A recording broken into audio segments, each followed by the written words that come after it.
world as fast and loud as this one, it's hard to find any recognition. However, for some, that's a good thing. They like to work from the shadows. They do their work without anyone noticing it. The shadows is a place with few heroes and many villains. In the shadows of a large city called Tiles on the east coast of the USA, there's something, however, something that makes even the darkest and foulest villains afraid of the dark.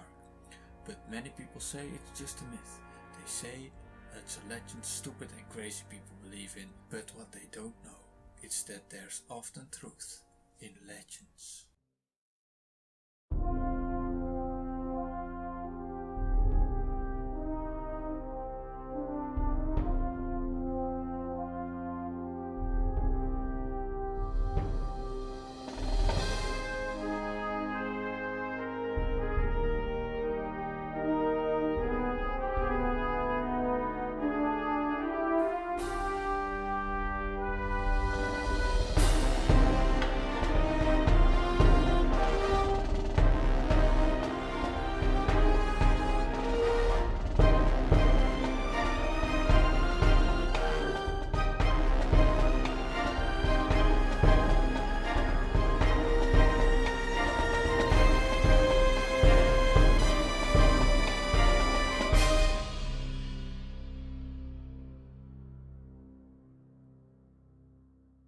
This story begins with a man running for his life.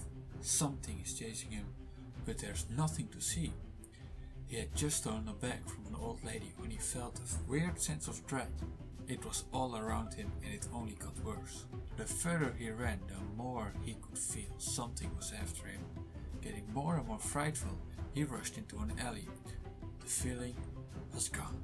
As he let out a big sigh of relief, he checked the bag to see if there was anything good in it and found a picture and some money. He threw the picture away and put the money in his pocket. He walked to the alley relieved when something dropped out of the air. At first it was too dark to see, but when it took form and became clearer, the feeling of dread returned. It stepped into the light and said, "You can't hide from me.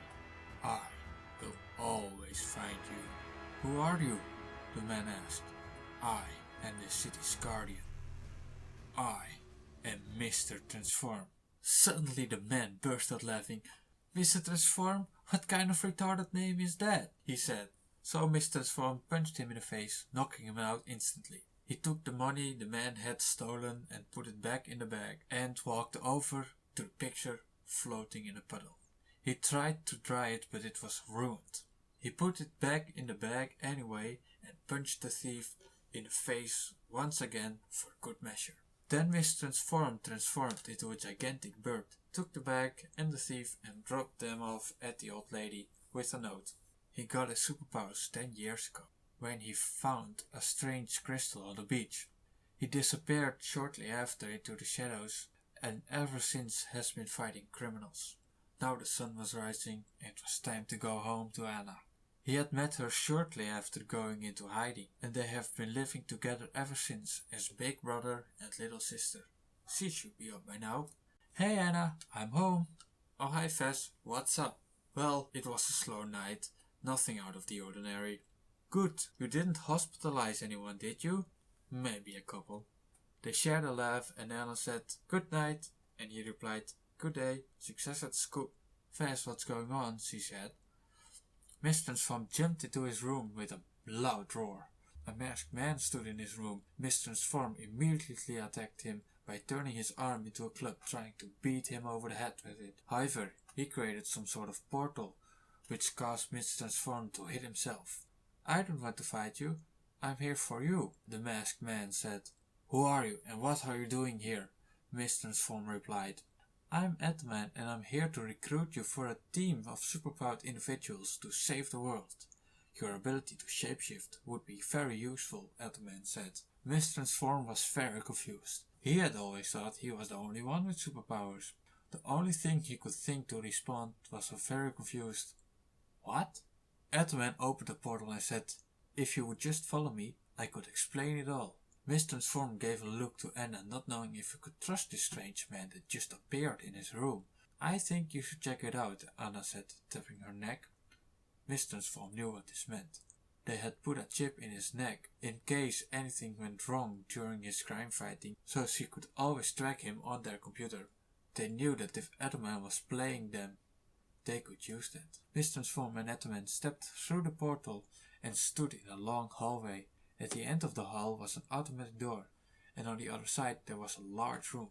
In the middle of the room stood a U-shaped table with 6 people sitting at it. No one seemed to know what was going on. After a short time, Mr. Transform had learned everyone's name and abilities. One was called Valerius. He was really fast and had complete control over fire. Another was called the Illusion. He had many powers, like super strength. He could create illusions, make force field, and was resistant to temperature. After a while, the Illusion became impatient and wanted to know what was going on.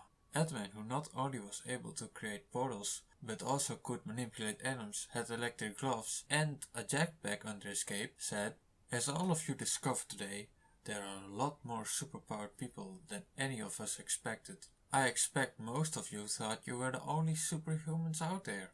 Well, in the last 10 years the amount of superhumans has been growing exponentially. I want to create a team to protect superhumans who are using their powers for good and combat those who use them for evil.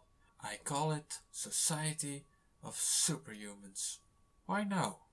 Mental Mistress, who had telekinesis and the ability to sense anything that was going on around her, asked.